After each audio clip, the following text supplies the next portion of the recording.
کسایی که به همین زنا مبتلا هستند، کسایی که به عرق نوشی مبتلا هستند، کسایی که همین درآمدهاشون از راه حرام است، اینا باید که خودشون دیگه زحمت ندن. شریعت به نام پروردگار به یاد تماما یگان ذره به اینا احتیاج نداره. در شریعت ما کچتوا در کار، کچتوا در کار نیست. بله، ما در کچتوا در کار، ما در مسلمانی که همه گفتید همه چیزها ایستینی مسلمان باشه، مسلمانی که حقیقتا قرآن میگه ادخلوا فی السلم کافتا، با پرگی در دین بدرو.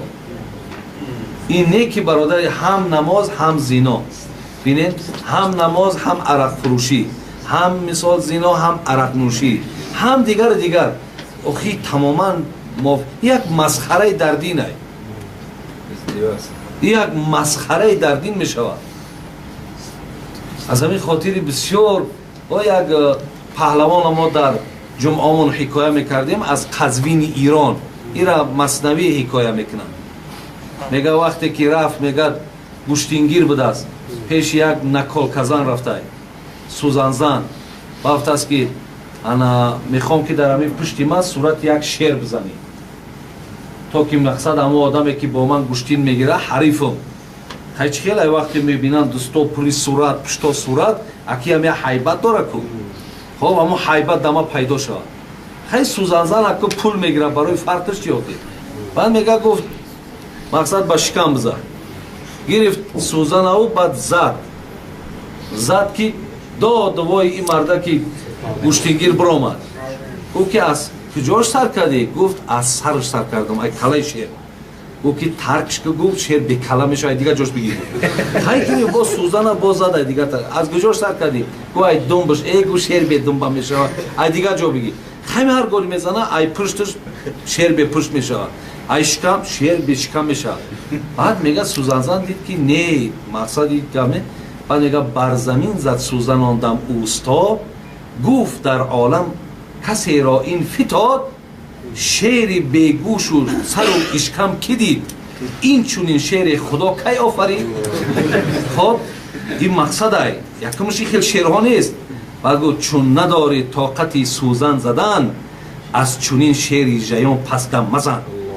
وقتی طاقتی سوزن نداری ای شیر گب نزد، یعنی طاقت دین نداری، طاقت اسلام نداری. مسلمی مقصد شمی ای ایتری نزن مثال جرجی که من مسلمانم.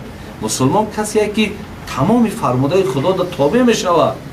برای او برادری عزیز حرام ها حرام است، حلال ها حلال است.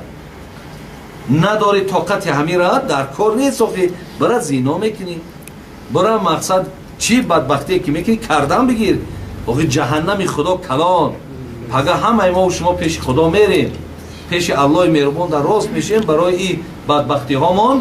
ببین چهار میگه انسان روز قیامت قدمش از قبرش میگه یک قدم زدن نمیتوند تا 4 سوال جواب نگه. یکی از امونو چیه؟ یک من عمری فیم افنا، خدا میپرسش چند سال حیات دادم؟ 60 سال یا 70 سال یا 50 سال. فیم افنا، عمرت در چی صرف کردی؟ این سوال ای برادر از این قسم به بزرگی خدا این منظره میشوه، این فرموده ای، این یکون انکدوت نیست. فیم افنا، عمرت در چی صرف کردی؟ خب این را که میگوی که باید بگوی همه را که در کجا صرف کردی، چه خیل کردی، همه اینها را پیش خدا میگوی. و بعد همین عیب نیست، خجالت نیست که بگوی پروردگار را خیلی مقصد من همین خیل زنا کردم، من عرق نوشیدم، من فلان کردم. این بسیار برای تو دیگر اونجا هیچ دستگیری برای تو دیگر نیست برادر عزیز.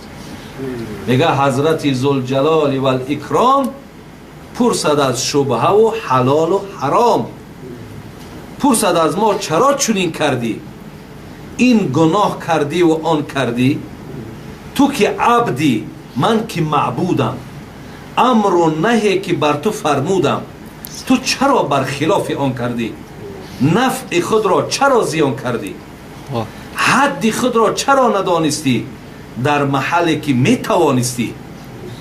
بین همش هم میتونستی که دادم شرایط عقل بود همه بود، چرا نکردی؟ بعد حضرت مولوی عقیده چی میگه؟ غیر شرمندگی چیروی جواب، وای آن دم بجان قطره آب.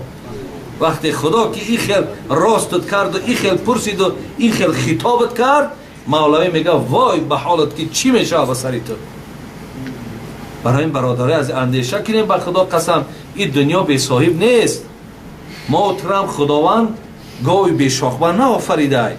الله میگه و من خلقت الجن والانس الا لیعبدون، آفریدمت برای عبادتم، آفریدمت برای بندگیم، آفریدمت برای اطاعت کردنم، نه برای مثال هر چیزی که بخوای کردم بگیری. این خیلی ما برای تو رخصت نمیتم. خدا میگه